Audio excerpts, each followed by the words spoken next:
AFN Europe presents the radio comedy series My Favorite Husband, starring Lucille Ball with Richard Denning. Oh, Mrs. Cougat. Pardon me, Mrs. Cougat. What'd you say? Wait a minute, Katie, till I get this cotton out of my ears. Why, Mrs. Cougat, after all these years, haven't you gotten used to Mr. Cougat singing? No, and I guess I never will. But the neighbors seem to be getting used to it. They haven't sent the police over in a long time. Remember the time they sent the police?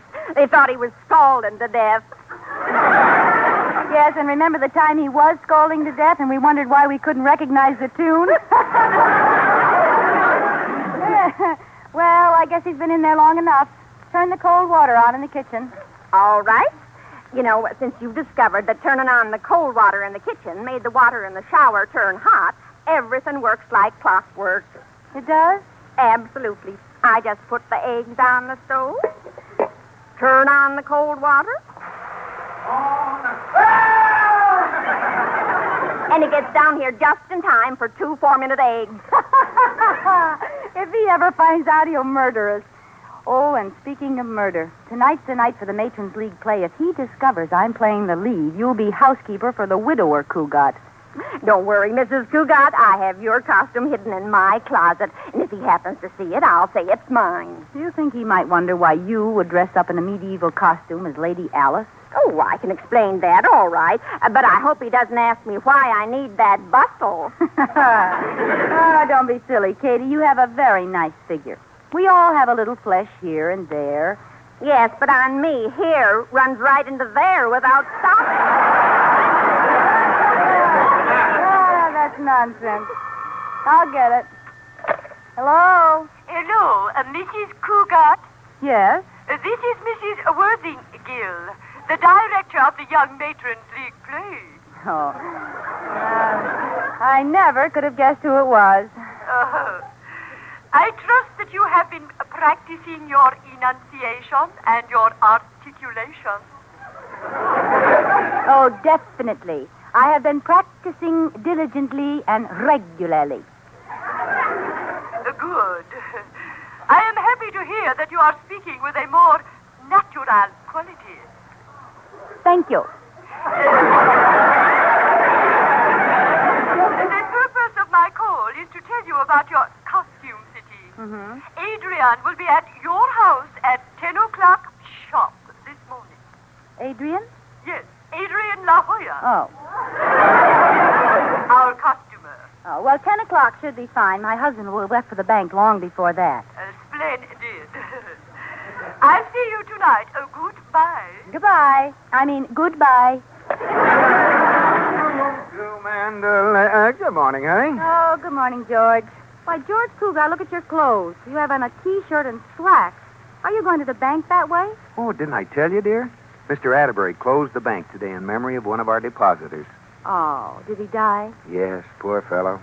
Some stupid employee put fresh points in the pen holders and he dropped dead from the shock. George Cougar, you're kidding me.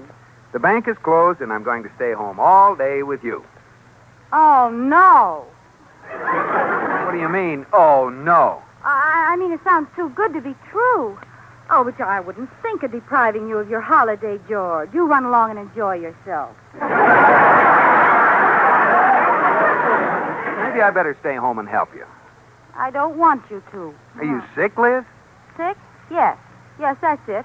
You make me sick. Huh? What? I mean, I don't feel well. Look at my tongue. Blech. Oh. There's a coat I.J. Fox to be proud of. I'll call a doctor. No, just leave now. I'll be all right. Liz, it's 20 to 10. If you're not better by 10 o'clock, I'm going to call the doctor. If you're still here at 10 o'clock, I'll need a doctor. Liz, what's going on around here? Well, George, I'm expecting... Expecting? Liz, why didn't you tell me? Oh, no, it isn't what you think, George. It's not going to be a baby. It's not? No, not just forget everything I said. I'll get over it. Well, how can you get over it? Penicillin, they do wonders with it. Oh, that settles it. I'm going to stay home and take care of you. George, baby, I'll only be more nervous if you stay around. Now go out and enjoy yourself. Play golf. It'll make me feel better. Well, I'll go on one condition. That you promise me you'll call the doctor. I promise. It's just a case of nerves, dear. Well, all right. Goodbye. Don't forget your clubs. They're in the hall closet. No, they're not. They're Well, I put them out by the front door when I came down this morning. Oh. Goodbye, dear. Goodbye.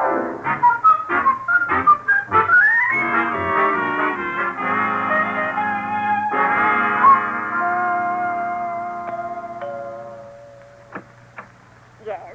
Lady Alice, I'd know you any place. Now, wait a minute, King Arthur. My name is not Alice, and I'm no lady. I mean, I'm the maid. Lady Alice is in the other room putting on her costume. Show me to her, peasant. This way. The costumer is here, Mrs. Cougat. Lady Alice, I'd know you any place. Where are you? I'm behind this screen. Tell me, Adrian, how many petticoats does this costume have? I've already put on 12. 15 petticoats, Miss Cougat. From the outside one to the iron curtain. And underneath, a pair of knee-length ruffled pants. I feel like a lamb chop. Please walk out here and let me see how it looks. Yes. Oh, yes. I'll have to take up the hem a little. And the bustle is much too big. Take it off. It is off.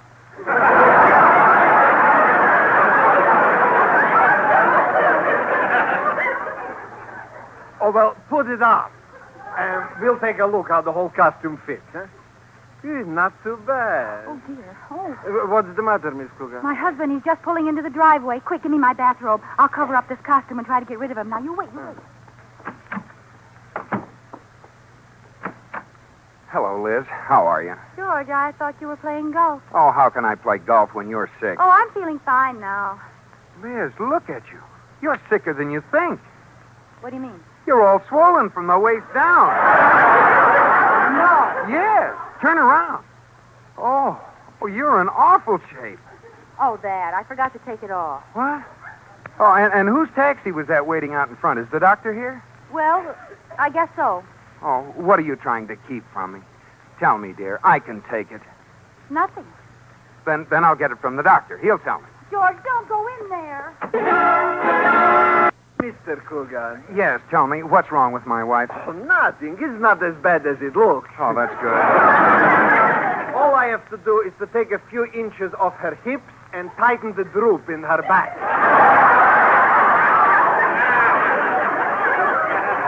Poor little wife. Yes, you see, her peplum is dragging.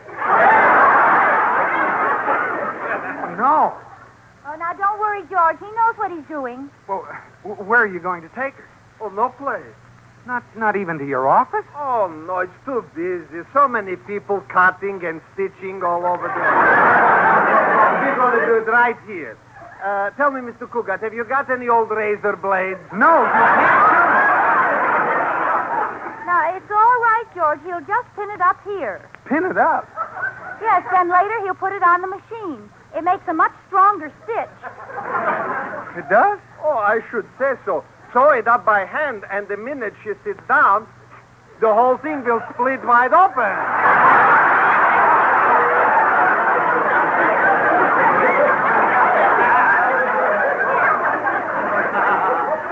Liz, are you sure this guy knows what he's doing? Certainly. Why, he just got through working on Alice Sturm. Oh, what did he do for Alice? He lowered her neckline and gave her a belt in the back. Send him away, Liz. I'll get Dr. Michelle to take a look at you. No, now, just run along, dear. I'll handle this. I demand to know everything you plan to do with my wife. What do you get so excited about? I'm just going to give her a little more room in the hips. I'll just rip out a little on each side. I absolutely forbid it. It's all right, George. He's going to put in a zipper.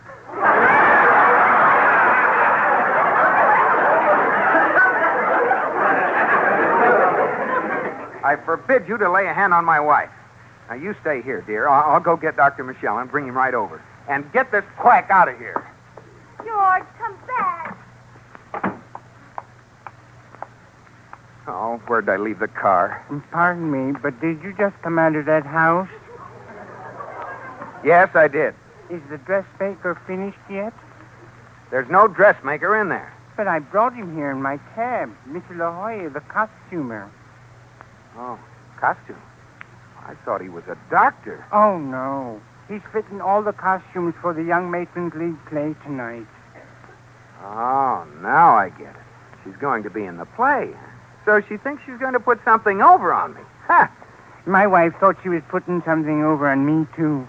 Every Monday night she was having a romantic rendezvous with some guy at the laundromat.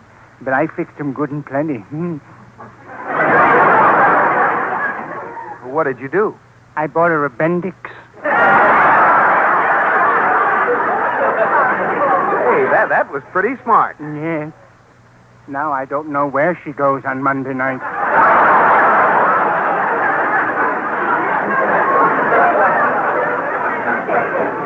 You know, this isn't Liz's fault as much as it is that Mrs. Worthingale. It isn't? No, and I'm going to go down and give her a piece of my mind.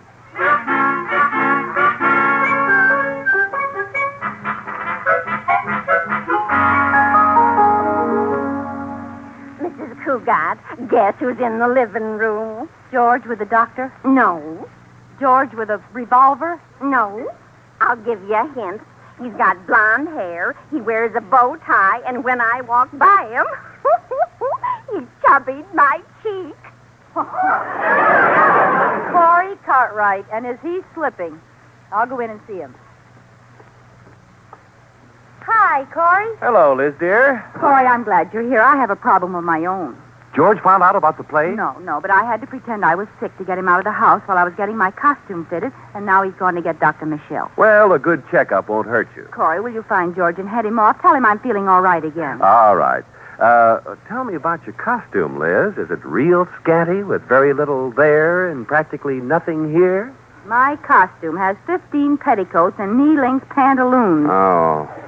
I'm saving you a seat in the front row. What for? See you later, Liz.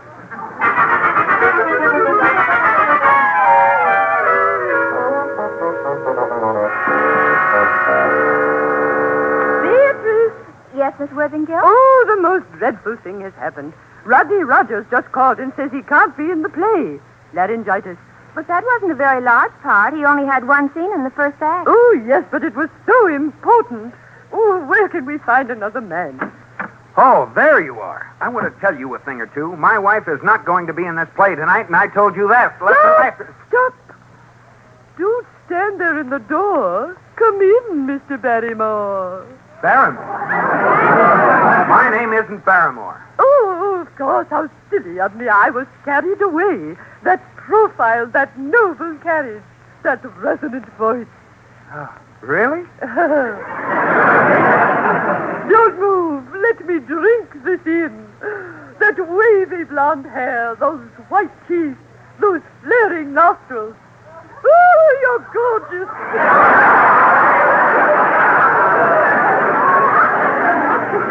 Now, please. Oh, absolutely gorgeous.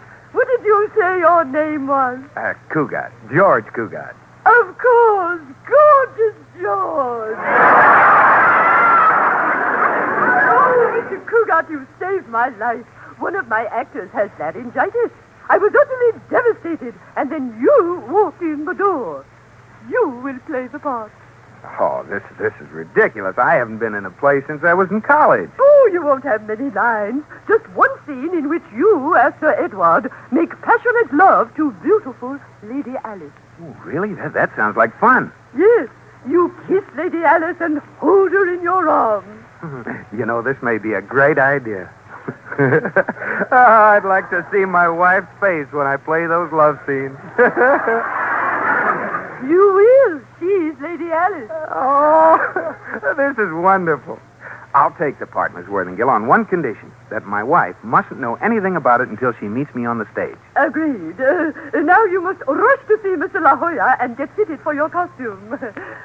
You know why I'm glad you took the part, Mr. Cougat. Because of your cute dimples. You have one on each cheek. Yes, and I have two more on my knees. It's a match set.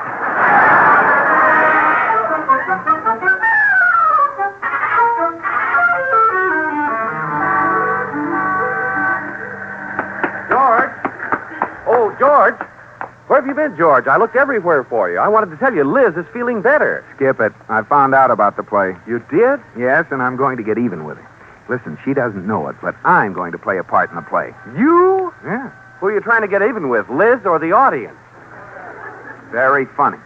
Say, here's the costumer shop. Come on in with me, will you? Okay. Good afternoon, gentlemen. Oh, Mr. Cougat, Miss Bordingill called me about you being in the play. Here is your costume. This? This is the underwear. Now, where's the costume? This is the costume, a pair of tights. Tights? They're just long underwear without the escape hatch in the back.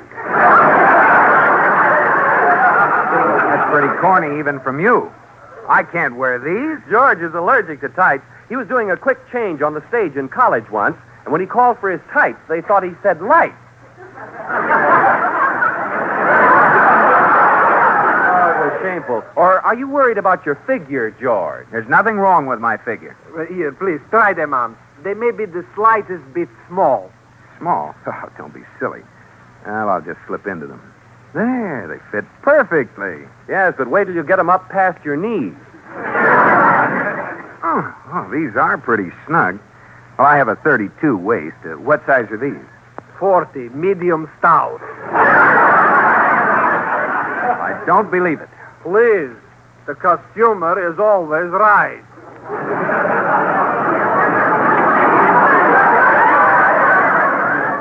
It's ridiculous. I have the same figure I had in college. You forgot your stomach, George. What stomach? You look like a mantle on Christmas morning. 2 lumpy stockings with a basketball on top. No, wait. Would you like to wear a suit of armor? Now you're talking. Where is it? Well, it's not all here. My son has the legs on his car. On his car. Yes, he wanted to have the fanciest twin pipes in town. I tell you what, if I can get the legs back, I'll bring the armor to the play tonight. Meanwhile, you'd better take along the tights. Here, I wrap them up for you. No. All right, but you get the armor. Well, I'll try. Oh, here, you forgot the girdle. I'll just stuff it into your pocket.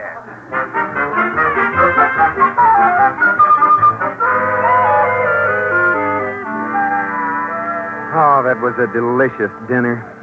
I'll tell Katie you liked it. Well, have you any plans for tonight?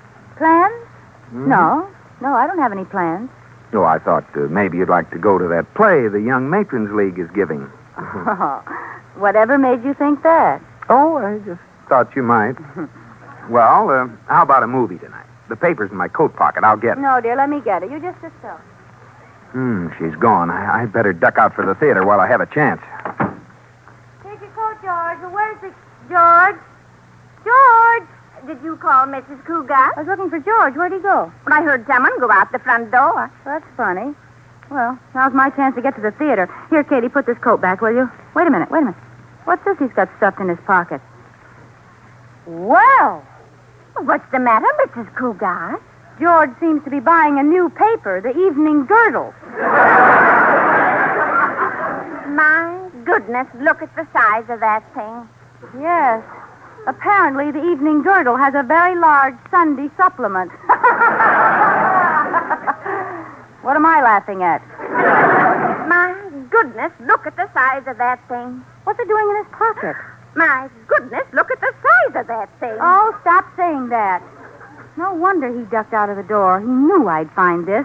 Well, I'm going to wait right here till he comes back and demand an explanation. But you have to get to the theater. Well, you tell him not to go to bed because when I come home, we're going to have this out. I put up with a lot, but this is the end. Oh, now I'm all upset. Katie, is my nose shiny? Katie, my nose. My goodness, look at the size of that thing.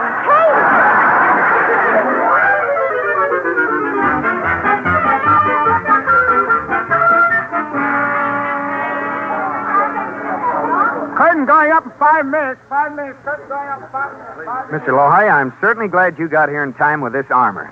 How do I look in it? Your eyes are beautiful. My eyes? That's all I can see. Put down the visor and let's see how it is. Oh, boy, sure is hot in here. It's better with the visor up. Oh, here comes your wife. Uh-oh, she mustn't see me.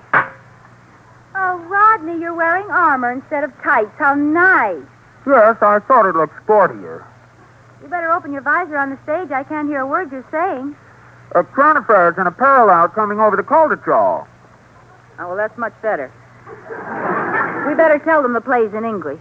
Oh, Mrs. Cougar. Yes, Miss Worthingale? Oh, I'm so excited. It's time for the curtain to go up. Now, let me get settled down here in front in the prompter's box. There. Greetings, everybody. Lady Alice, are you seated in the garden? Yes, Miss Worthingale.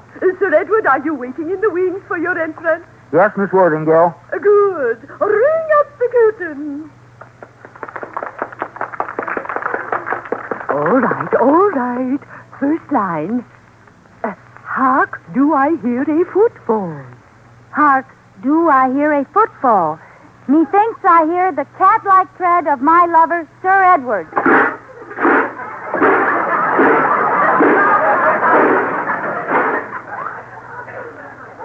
Sir Edward needeth a grease job.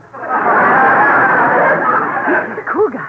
Sir Edward, turn thy face from out the shadows. Lift thy visor and let me look upon the face of my beloved. When I look upon thy face, there is only one word that comes to my lips. George!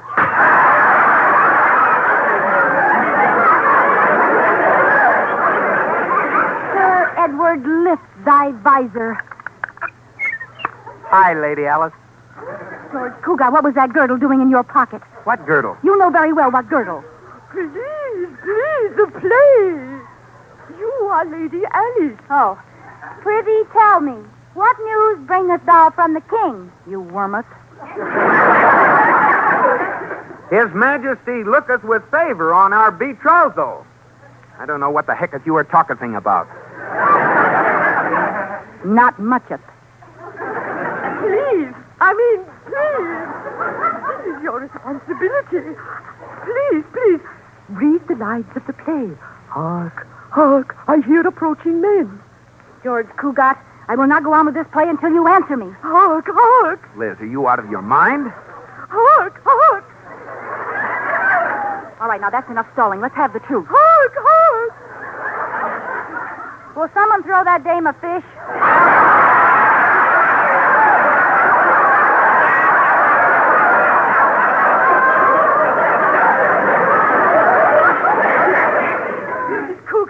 Mrs. Cougar, don't you dare light that cigarette. They weren't invented yet.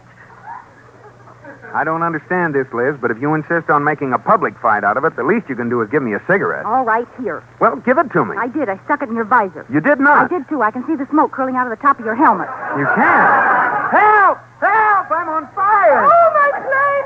Help! This armor's filling up with smoke. Here's a bottle of seltzer. Here, you armored smoke ham. Oh, Liz!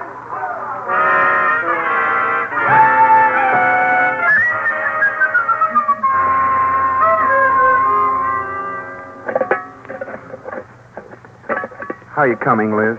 Fine. This is one time I'll bet you're glad I've had so much experience with a can opener.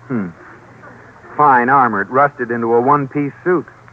George, before I finish cutting you out of this sardine can, I want to ask you one thing. Well, what is it?